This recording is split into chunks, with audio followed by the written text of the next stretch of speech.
hello to all my friends out there, and so I'm taking a little break.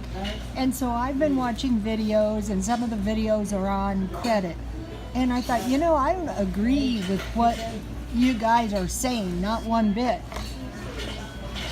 One thing is that I don't agree with is get rid of all your credit cards, live paycheck to paycheck, very, very close to the cuff. If you have to do what you have to do to get down to a zero balance and live on your income and on your income only, drive an old car, don't use any credit. That's one. The other one is use these cashback cards. Only use them if absolutely necessary, for things you would normally buy. Pay them off totally and get the cash back. Okay, that's okay, but I don't know if that's so desirable. I'm going to give you my opinion.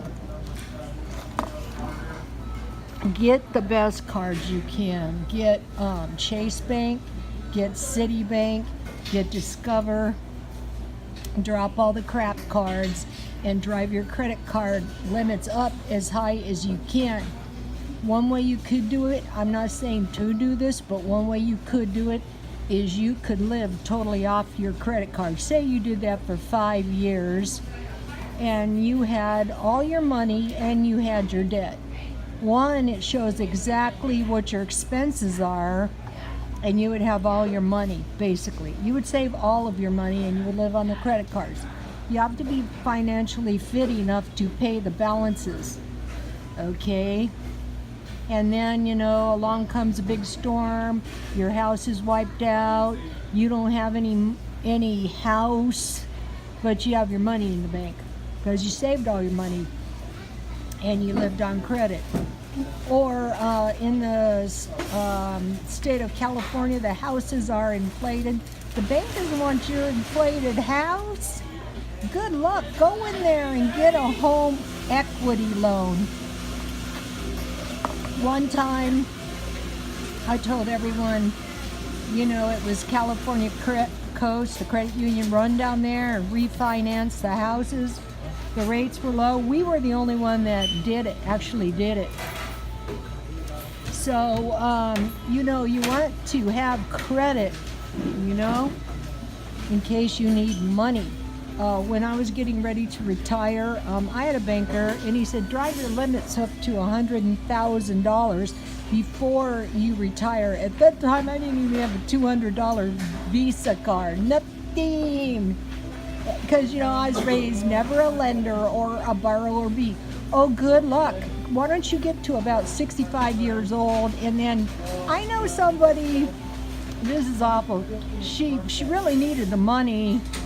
She had a mobile home, and she went in, and the bank would not give her $3,000. Another thing about Chase Bank, any day of the week, you can get cash back on your cards, You need money. You want to consolidate your own loans, whatever you want to be. And, also cater to the banks, to the best banks, not the banks that make you feel like a big shot because you aren't one anyway. The banks that are going to really work for you and give you the best credit. So, everybody is different.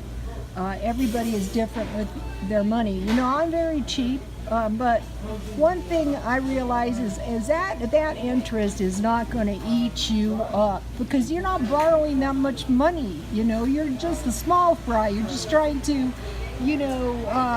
get into the best financial shape you can. So that is my weigh in on the credit thing, and I think you should drive the best car you possibly can afford. I mean, not a car you cannot afford, but the car you can afford. Get a reasonable payment.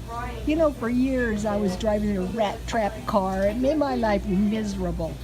And you know, also I don't agree with make 2 years of your life, make 5 years of your life miserable in the pursuit of getting down to a zero balance. No, if you're in debt, just come up with a reasonable payment plan. You know, I used to have these dental bills, you know, and I arrange $150 a month. Coincidentally, I have probably some of the best teeth, you know, of anybody my age, but I had a dental bill, you know, all the time. So, you know, some of it is, you know, common sense. But, so anyway, okay, that is my weigh in on the credit thing. God bless you all.